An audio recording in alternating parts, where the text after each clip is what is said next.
It's hard to believe that Aprons Optional has been on for almost 3 years already.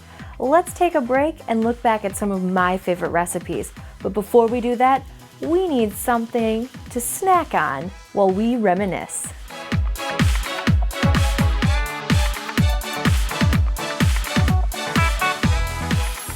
This whack and unwrap hot chocolate is great for the winter months. It reminds you of those orange flavored chocolates that you can get at the store. So let's talk about how this came together. The first thing we're going to do is we're going to add 1 3/4 cups of milk. To that, we're going to add 1/4 cup of heavy cream. We're going to also add the zest of 1 orange. We're going to let this steep together over medium heat until we get it nice and steamy and just about to bubble. When that happens, we're going to add 1 cup of dark chocolate. We're going to whisk, whisk, whisk until it's all mixed together. Then we're going to add 2 tablespoons of fresh orange juice and 1 teaspoon of orange extract for that extra orange punch. We're going to put it into the cup, top it with some whipped cream, and we have a delicious, tasty treat. That's delicious. And that also means it's time to start talking about some of my favorite recipes.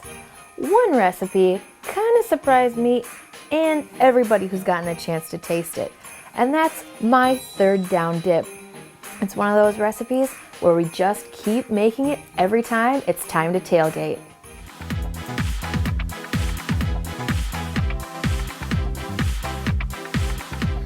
The best thing about this third down dip is it looks pretty fancy, but it's easy enough to get done before the game even starts. So we're gonna start by using ready-made French bread that comes in a tube. And then we're simply going to totally unroll it. When you get to the edge, you're probably gonna have a little thick piece, and that's totally fine. We're not gonna worry about that. We're actually gonna leave it just like that because we're gonna take our second roll of dough and we're going to make an arc with it. We're just going to line it up with the first one, and we're going to come together and make a football shape. And keeping in mind too, if it's not exactly perfect, it's okay because it will change its shape a tiny bit in the oven. Now I'm going to come in with my pizza cutter and I'm going to trim the edges. So with one of the extra pieces that I cut off, I want to find one that's a little bit longer, and I'm going to take my wheel and I'm going to cut just slowly and make some side laces. Because now what I'm going to do is I'm going to lay that over the edge and I'm going to shape it to have it start looking kind of like a football. I'm going to take an egg and I'm just going to gently beat it in a bowl, and I'm going to make an egg wash for all of my bread bowl. And then taking a pastry brush, go over the top of it. If you skip this step, your football and your bread, it's just gonna be a lot paler when it comes out of the oven. And then it'll also help to pour it in here to help crisp up the bottom, and it'll also make it nice to scoop up the edges for me. So we'll put it into the oven in a 350 degrees for 20 minutes. We'll check it at 20 minutes and see if it needs any more extra time. It, depending on your oven, could take up to 30 minutes to bake your bread bowl. While our bread is baking in the oven, let's get started on our dip. So we're gonna start by taking a tablespoon of butter and we are going to put it into our pan. We are then going to add 12 ounces of corn to that melted butter. So I'm going to add my 12 ounces of corn. I'm now going to start slicing up some of my vegetables that are going to go into this dip. I'm going to start with a red pepper. I'm going to take and I'm going to slice apart my pepper. When I dice this up, I want it to be in tiny little pieces because remember, it's going into a dip. So the first thing I'm going to do is I'm going to cut it up into these little matchstick-like pieces, and then I'm going to finely dice those small matchsticks. I'm going to add my red pepper. I'm going to stir that right away so that the flavors start to work together. And my next vegetable that's going to go in is a jalapeno. Now, this scares some people. Some people don't think it's a big deal. If you're a person that doesn't cook with jalapenos much, all you need to keep in mind is avoid the seeds. If you avoid those seeds, you're good to go. You don't need to worry. Okay, so I have my jalapeno all chopped up now. I'm gonna add this in to my corn and red peppers that are already cooking. Our vegetables have been sauteing for a little while and they're starting to soften. So now it doesn't look like a dip yet, so we need something to dip it up. First down, we built that bread bowl. Second down, we got the vegetables cooked. And now third down, we're gonna turn it into a dip. So I'm gonna start by taking 3/4 of a cup of cheddar cheese and 3/4 of a cup of shredded Colby and Monterey Jack mixed together. And I'm gonna start by stirring that so the cheese starts melting around all of those vegetables. And then to add an additional creaminess to it, we're gonna add 1/4 of a cup of mayonnaise. And we're going to stir all of this together.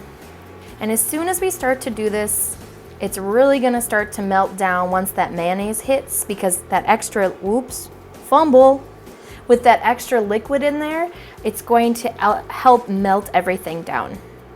So I like to stir it, then let it sit, stir it again, then let it sit. We want all of these cheeses to melt together nicely.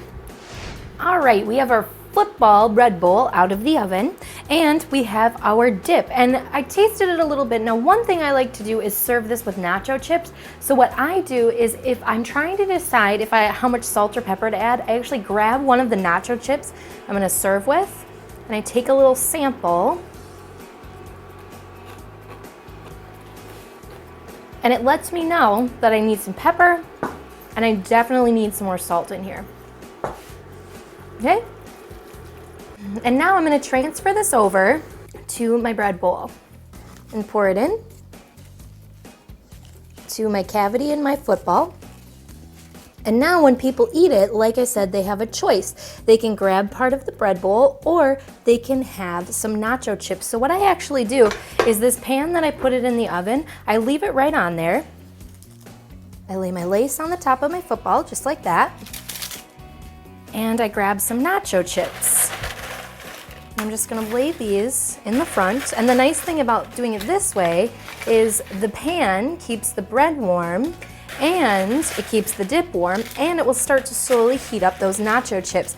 We've got third down dip.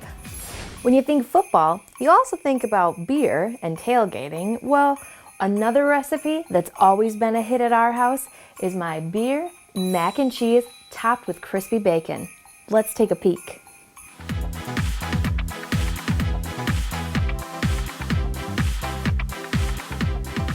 Growing up, I thought the only way that you could get mac and cheese was from a blue box, and I could not stand it. So this grown-up twist on mac and cheese is one that I can definitely appreciate, and I'm sure you will too. B3 mac and cheese. It's got 3 B's: breadcrumbs, like we already made, bacon, and beer. So let's get going. The first thing we're gonna do is we're going to take 6 slices of bacon.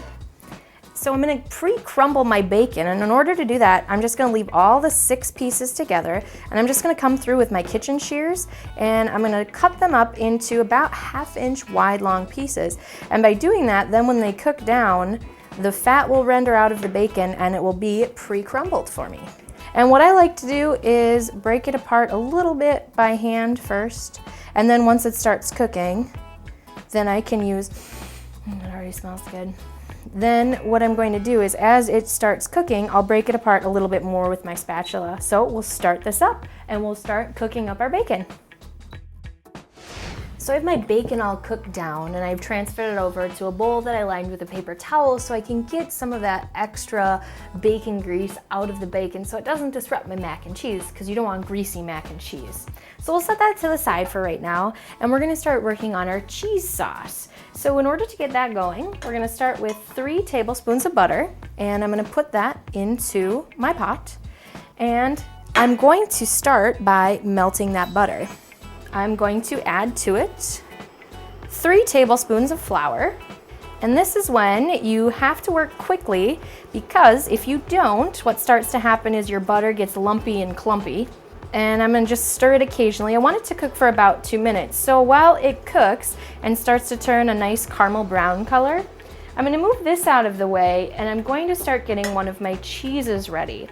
So with this mac and cheese, it has just a regular sharp cheddar, and then you want to take a trip down to that fancy cheese counter, and you want to get a block of nice sharp cheddar cheese. If you did the whole mac and cheese with this really sharp cheddar cheese, it would be overwhelming. So this recipe calls for 2.5 cups of cheese. So I'm gonna do 2 cups of just regular old run-of-the-mill sharp cheddar cheese and 1/2 cup of our fancied sharp cheddar cheese. So I can set that to the side to wait. This cheese sauce has fresh thyme in it. So it takes a little bit of work to get your thyme ready. That takes some time for thyme. Okay, moving on. So if you've never worked with thyme before, it comes on these little sticks. You don't want to eat the sticks. The sticks are blech. So what you do is you put your finger on it and you're just going to pull backwards and you're going to break off all these little thyme leaves.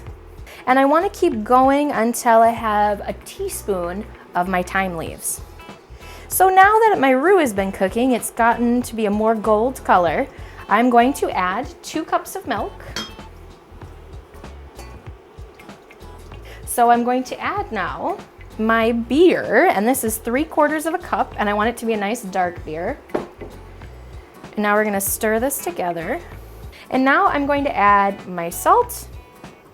I'm gonna add a pinch of pepper, and I'm going to add my 2 cheeses. So like I said, I have 2 cups of shredded cheddar, and then 1/2 cup of my fancy cheddar cheese. And now what I wanna do is have this on medium-high heat, and I want to keep stirring this until I get to the point where my cheese is all melted and joined up with my milk and beer and butter and flour mixture.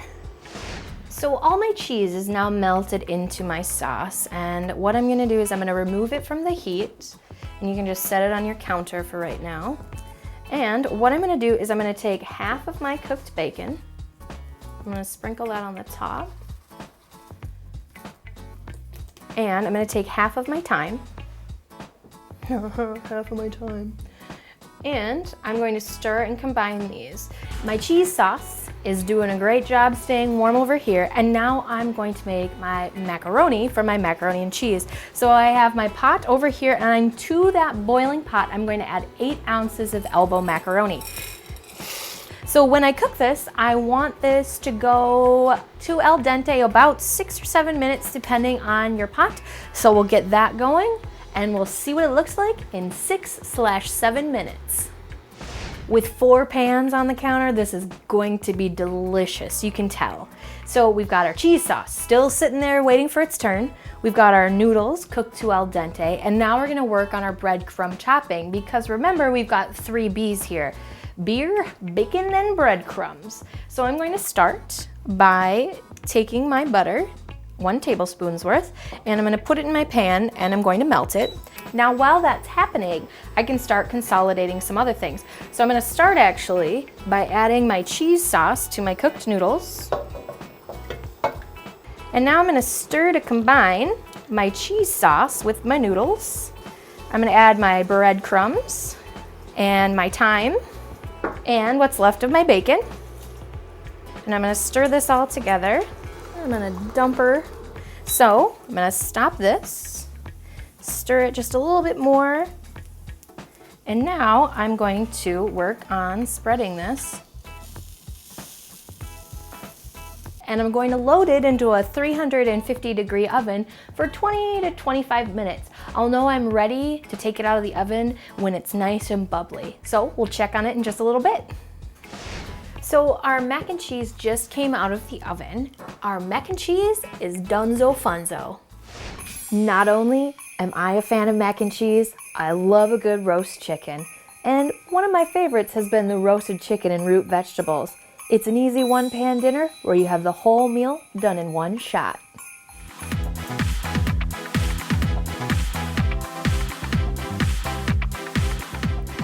So we have our appetizer under control. So now we need to focus in on a delicious main dish to highlight our country red wine from Alexis Bailey Vineyard. And we're gonna do that with roast chicken. So let's start by talking about what we're going to coat our chicken in before we start roasting it in the oven. So what I've got here is an assortment of 3 herbs. I have rosemary, thyme, and parsley. And I have enough here so that when they're all nicely chopped, it ends up being about a tablespoon of each. So we're gonna work our way through and we're gonna chop all these up, mix them together. And what we're gonna do is we're gonna add these to our bowl, because now we need some sort of liquid agent to combine them. And we're gonna do that with olive oil. So we have a 1/2 cup of olive oil. And then we also need some acid in here to really get a nice roast on our chicken. And we're gonna do that with lemon. So I'm going to start by breaking up that membrane on the inside, and I'm gonna start by zesting the outside of my lemon. And when I zest, I wanna take off just the color, not the white as well, because then we're gonna get some bitterness in our olive oil mixture. So I'm just working my way around, and we're gonna get that nice lemon scent now from that. And we just need the zest of 1 lemon, and we'll also add the juice of that 1 lemon as well. So we'll pop that in, and now we'll just do a slice in half, and we're going to squeeze. And now that we have those squeezed, you can see all the seeds have popped up to the top. We're gonna use this lemon half inside of the chicken, so I wanna take and just pop those seeds out so those aren't inside of the chicken. And we're gonna set this to the side. We're gonna do the same thing with the other half of our lemon. All right, so now what I'm going to do is I'm going to grab my chicken. And what I have here is about a 5-pound chicken. And I'm gonna start by taking my lemons, and we're gonna find that little hole in there. And now we're gonna open the flap, squeeze the lemon together, and wedge that inside of our chicken. And now what I'm gonna do is give it one more quick stir. And I'm gonna grab a little bit, and I'm gonna start coating the outside of my chicken, just like this. So we have our area all nice and cleaned up, and now we're gonna get ready for our root vegetables. And I'm gonna start just by slicing my 8 potatoes in half. I don't want them any smaller than that. I've got a roasting tray inside of my roasting pan. So you can see the potatoes doesn't take super long. I've got them already sliced in half. And now I'm gonna switch over to carrots. So I'm gonna start by peeling my carrots. And then what I'm gonna do is once I have them peeled, I'm simply going to take them and half them down.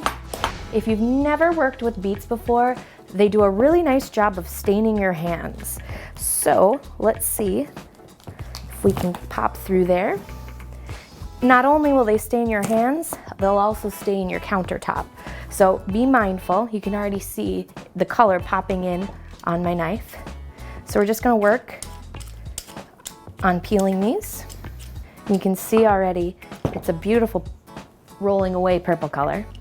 All right, so we have our beet nice and peeled. So what I'm gonna do now is, like I said, I'm gonna go in half, and then I'm gonna lay them down because it's safer for cutting them, and I'm gonna go in half again. So now what I'm gonna do is I'm gonna dress all of my vegetables. So I'm gonna give my olive oil mixture one more quick stir. I'm gonna pour this over the top. And now what I'm gonna do is I'm gonna use a pair of tongs, and I'm simply gonna spin these all together so they get nice and covered. So now I'm gonna combine together, grab a scoop, and tuck it around my chicken.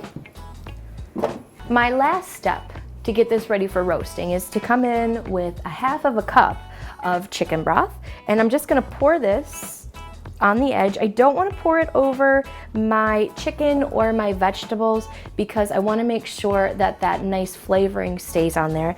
And then also I'm going to come in and just take and put some freshly ground black pepper all over the top. And I'm going to put fresh ground salt all over that. So now what we're gonna do is we're gonna put it into a 425-degree oven for 15 minutes. After 15 minutes, I'm gonna rebaste my chicken with all of the juices that have come to the bottom of the pan, and then I'm gonna pop the oven down to 350 degrees. Because this is a 5-pound chicken, this is gonna take anywhere from 2.5 to 3 hours, so I'm gonna have to check it with my meat thermometer to make sure that it registers at about 170 when I check it in the thigh. So let's pop it in at 425 for the first 15 minutes. After 2.5 hours, our chicken is done roasting. So now it's time to plate it up.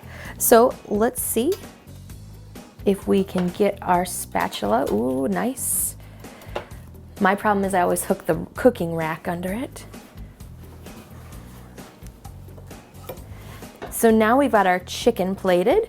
So now we can come in and we can get the root vegetables that are still on top of our roasting rack off first.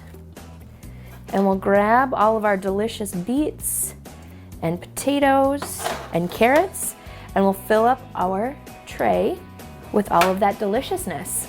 And I think we need a dessert to go with this. Spending time in downtown Hastings meant I found a really cool antique cake plate. That meant it was time to make a delicious chocolate chip tart.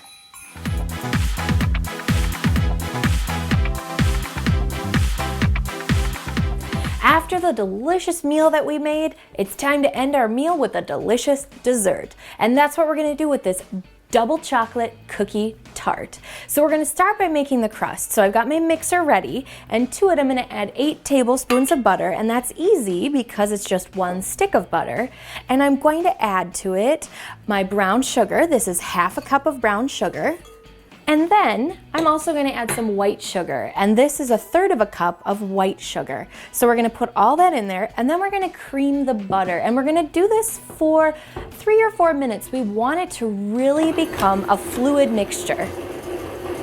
And then to this, I'm going to add my vanilla and 1 egg. So with my vanilla, I have a half a teaspoon of vanilla, and with my egg, it's just 1 egg. So now that we have our egg and our vanilla incorporated, we're gonna add 1/4 teaspoon of baking soda, and this is going to be a cookie tart. So that's going to be one of the pieces that helps to make this dough raise. And I'm also going to add a teaspoon of salt, and in here I have 2 cups of flour. I'm gonna add some of it, about 1/3 of it, and I'm gonna slowly mix it together. And when it starts to incorporate, I'm gonna add a little more. And now with that last little bit, we can see it's starting to make a cookie dough. So I'm gonna take it down, and in here I have mini chocolate chips. And with these mini chocolate chips, I've got about 2/3 of a cup of chocolate chips. So I'm gonna slowly add that in. So I'm gonna have the mixer as slow as it'll go. I'm gonna add some, let it spin around, add some more. So now we're gonna bring our tart pan into play.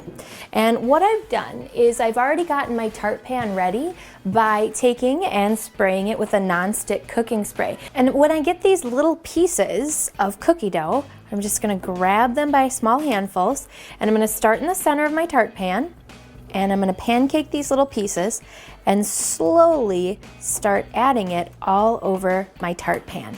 So when you have the whole bottom lined with cookie dough, you will notice you still have about half of it left, because remember, we're making a tart, so we need to go up along the edges of the pan as well.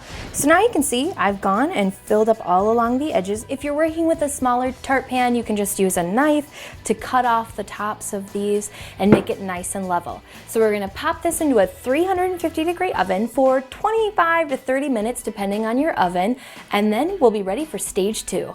So we popped our tart out of the oven, and we can see because of that baking soda, it's nice and puffy, and we've got a giant cookie. So we have 1 chocolate in our double chocolate cookie tart. So now let's bring our second chocolate in. And we're gonna do that by making a chocolate ganache topping for our tart. So to do that, we're gonna start with 3/4 of a cup of heavy whipping cream, and I have that in the biggest measuring cup I have.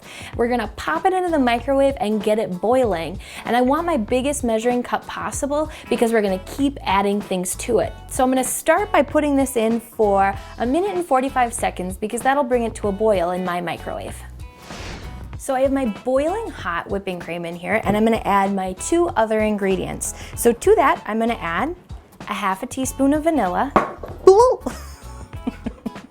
And now what I'm gonna do is I'm gonna add 10 ounces of bittersweet chocolate. So you can get this in the baking aisle, or for simplicity's sake, you could also do this by just getting 10 ounces of chocolate chips, because chocolate chips are actually made with bittersweet chocolate. And I'm gonna start melting down this chocolate.